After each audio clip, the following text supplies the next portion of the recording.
struggling with prop firms? Let's go.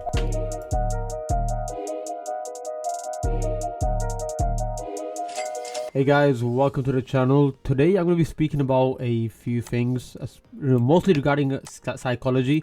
Now I'm going to be obviously using gold for the example. I'm going to be using the break and retest. Obviously that's my bread and butter strategy, and this is what I show to my students in the elite mentorship.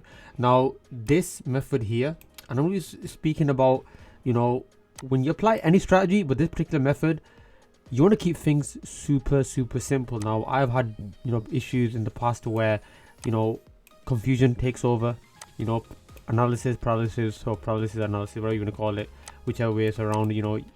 If you've probably had that as well. Now I've marked these zones here. Now how do I look at the break and retest, right? This step one. Now if you want to keep it super simple, you can draw your zones with the line chart, and the way I've even shown even in my mentorship as well, you want to stick to candlestick patterns originally. But even if you use line charts, as a beginner, you can do that. But in the beginning, candlesticks are going to by far give you the best results. Now, if I even show you in the Discord community, link is in the video description if you are interested of joining.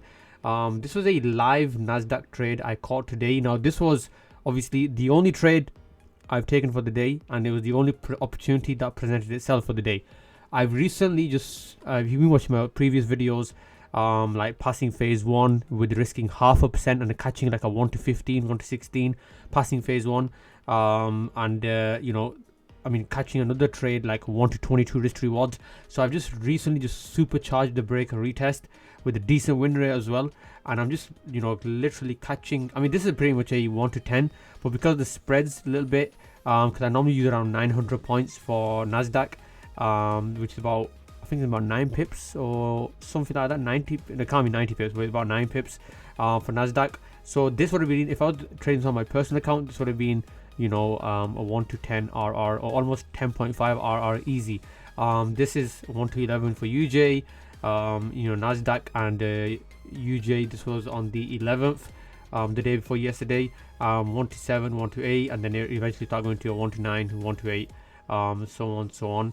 It goes on and on, and when I post these trades, I start obviously posting more updated version of the trade as well, so you can see the pips, because you can manipulate how much you earn, right? You can manipulate so much things. One thing you can't manipulate is the MT5, the pips, right?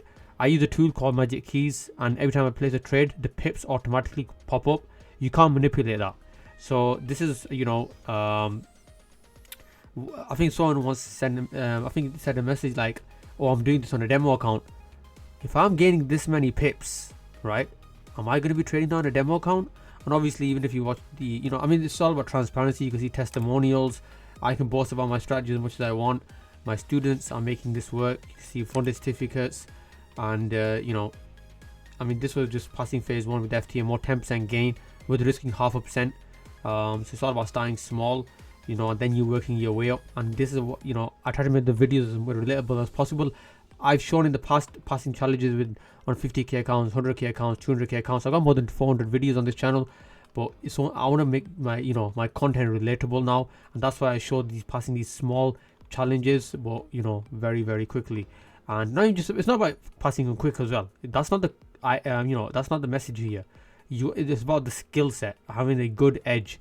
And also, if you want to have one-to-one, if you've been struggling with trading for a long time, years, months, whatever it may be, I made it super affordable. Probably by far the cheapest course on the internet right now. £99, exactly the cost that this method may be 700k funded. Or if you just want to take it one step further, one-to-one mentorship from myself, link will be in the video description. Just come in the community, and we're up to about 1200 plus members, 1268 members. Just message me one-to-one. So let's just get back to the video. Okay, now that we have that out of the way, and so once you got your zones marked out, we want to keep things super simple, right? You want to make a 3-step process. This is how I like to keep things simple. I don't like to overcomplicate things. The more you overcomplicate, you're gonna just get confused. Then you're gonna be taking entries from everywhere and anywhere, and it's just you're gonna get mixed, in some cases even worse results. So let's go for a example here, right? I want to be speaking and going a little bit more in depth on zones. right, for this video as well. Not just the psychology side. Like I mentioned at the beginning of the video, I want to speak about zones as well. So again, this is not the break and retest I show to my students, or is that in the course. I want to make that very, very clear, right? So mine's a more refined version. Entries are more easier, more simpler. So yeah, let's continue.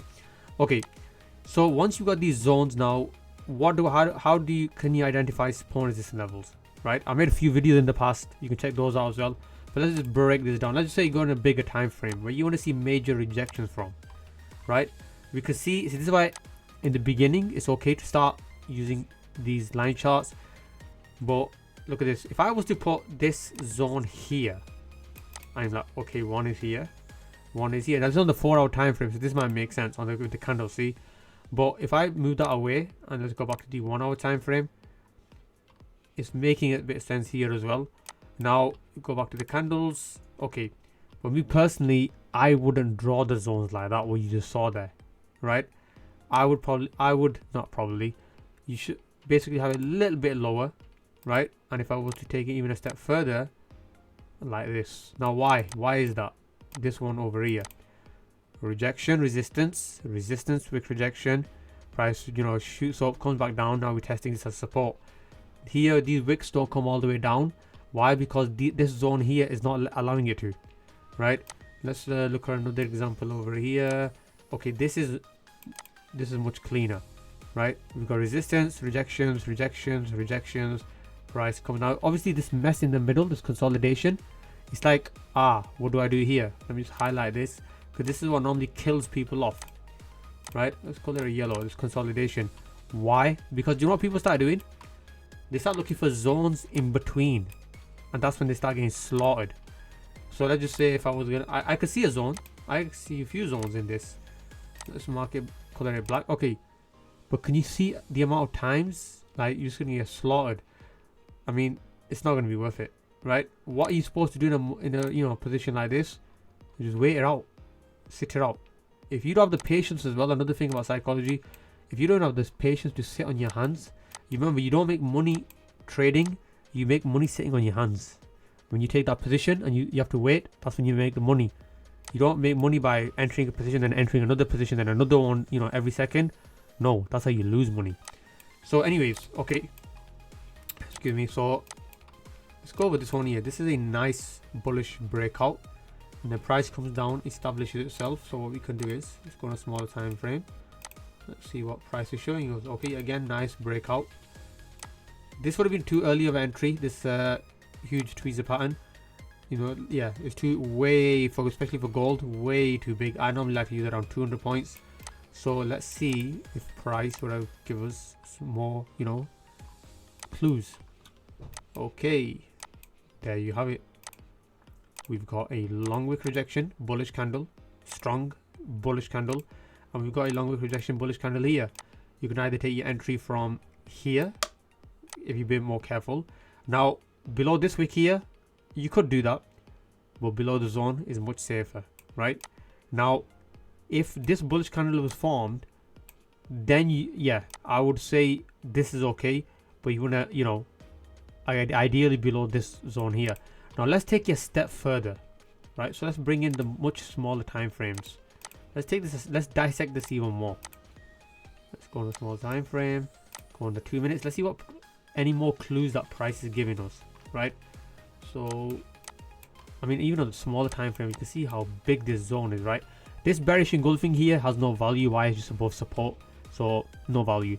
Bullish candles that are above support, they have way more value. Okay, so what can we see now? Any more clues over here? So what I can see here, first of all, let me just remove this, because we're going to refine these zones, take them a bit to the next step. Let's draw like this. Okay, look at this. Support, price breakthrough, testing at resistance. Now we've got support established, only wicks were hovering down here, candle bodies closed above. Look at this, look at this. Not only that, when this support was formed, when price broke through, it formed a super huge engulfing bullish candle, super strong, very big as well, so volume is definitely there. We've got a very strong bullish candle here as well, long wick rejection, small body. Now normally when you see a small tiny body with a super long wick rejection, you know, it's a very, very, very strong candle. Now this bearish candle here, long wick rejection, holds zero value. Why? Again, above support level. Now what we're going to do is, what I'm going to do actually with this is, if you was to take your entry after, you got this of support formed here, right? So you, once you get the breakout, you want to see some kind of support established. This is the first time we're seeing support established, but when price starts coming down here, you will start thinking, oh, are we going to go forward, continue pushing further down? No, because if we get a strong bullish candle, we get a huge volume here. Buyers were sat down here above this support zone, push the market high. We got this zone here. This is now where you can start looking to take your buys. You can either do it below here or below here. And I mean, again, let's see what this would have given us. How much are we looking at over here? If I press play, a nice move, a 1 to 11. Insane, right? I mean, what's this one here? 1 to 10, 1 to 4. This is why you see me, I mean, again, this is not the exact break and retest that I trade. There's a particular reason for that, and this is not the exact break and retest I show to my students. This is why you see me passing these prop firm challenges quite comfortably, because I have a certain risk management method in place. I mean, even if you know, risking 0.5% per trade now, the way I've just refined the break and I call it the supercharged break and retest. So it's crazy to say the least. It's insane the way it's working. Just one moment. Okay, so now we've got something over here, right? I want to refine this because the zone should be like this. We got wick rejections, price established over here. We got our nice breakout. Let's go to a small time frame. Again, very strong bullish breakout. We're going to see some kind of a support established. That's what we're going to be looking for. Let's see what the clues are. Okay, look at this. We've got bearish candles, but very, very weak bearish candle, long wick rejections. We've got bearish candles, but they're all above support. Support never gets broken here, right? So that tells me, you know, it supports, it's holding its ground. So let's see if we can find more clues. Support here as well. Support, breakthrough, resistance now, wick rejections. Look at the shift here, guys and girls who I was watching. We got wick rejection for, you know, indicating support candles. Breakout. Now we got wicks at the top now indicating resistance. Price comes back down. We set our stop loss again. Below the zone is ideally going to be better. But let's see if we can take this a step further, because you can always take it to the next level, right? Okay, let's see any markets giving any clues. So we got a support level over here as well, right? Now this is a bullish candle here, right? Super strong bullish candle here. So you could have just taken your entry after this one, but let's just say ideally you want to, you know, ideally you want it below the zone, obviously. But let's just say if you had it below this would be a nice win rate. Nice win. Nice. No, I said win rate, but excuse me. This would be a nice trade. I mean, how much would this give? I mean, this is, can you already tell this is going to be a crazy one. A 1 to 37. What's the no? This is what I mentioned. 200 points ideally where I go for. 1 to 22. Okay. No, let's keep it realistic. 1 to 20 is not what we would have gone for, because, well, it's what I've been going for. You can even check my videos. I've been going for 1 to 22s, 1 to 15s, 1 to 18s, 1 to 12s. And someone messaged me, yeah, well, I bet your win rate's shit. No, you know, I've been there's a challenge I was doing of trading £150 into 10k. The win rate in that was super low, only because my magic keys lot size calculator started working. So I had to take, like, in one setup, I had to take like 10 positions, like 0.01 lots. So for that, I was just, so many trades were getting executed. It brought my win rate drastically down, drastically. So really, my win rate is around, I would say, about 30 to 48% as the data tells me. So I'm still aiming for these like 1 to 9s. You know, as you can see over here, I mean, if I just show you, let's go to live trades over here. If I show you winning trades as well, this is yeah, this is when the price retraced a little bit back. I just got out with a 1 to 8, 1 to 10, 1 to 9, 1 to 8, 1 to 13, 1 to 26 RR total caught for the day in free trades. Sorry. So yeah, in 1 to 26. So basically on this particular day, place 3 trades. In total, walked away with 1 to 26 RR. I mean, you can make up all these numbers and all that. You can't make up these pips here, right? And the amount of the stop loss size I use, you know, it's around 1300 to 1200 points.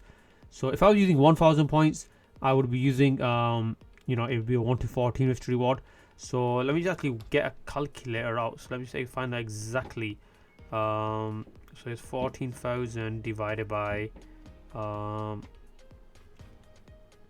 okay, so yeah, my original stop loss I used is about 1300 points. So that is still showing on the calculator would have been a 1 to 10.5 risk to reward, but I'm guessing due to maybe spreads, it's still, you know, I was only able to walk away with a 1 to 9. Still all good, all good.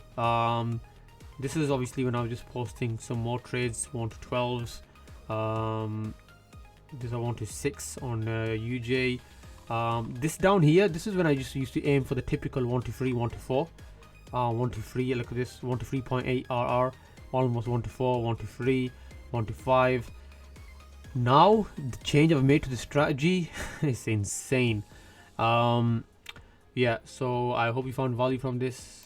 You know, link will be in the video description. If anyone is interested of joining the community, messaging me 1-to-1 for the mentorship 1-to-1 that I teach, or even get, you know, super affordable course.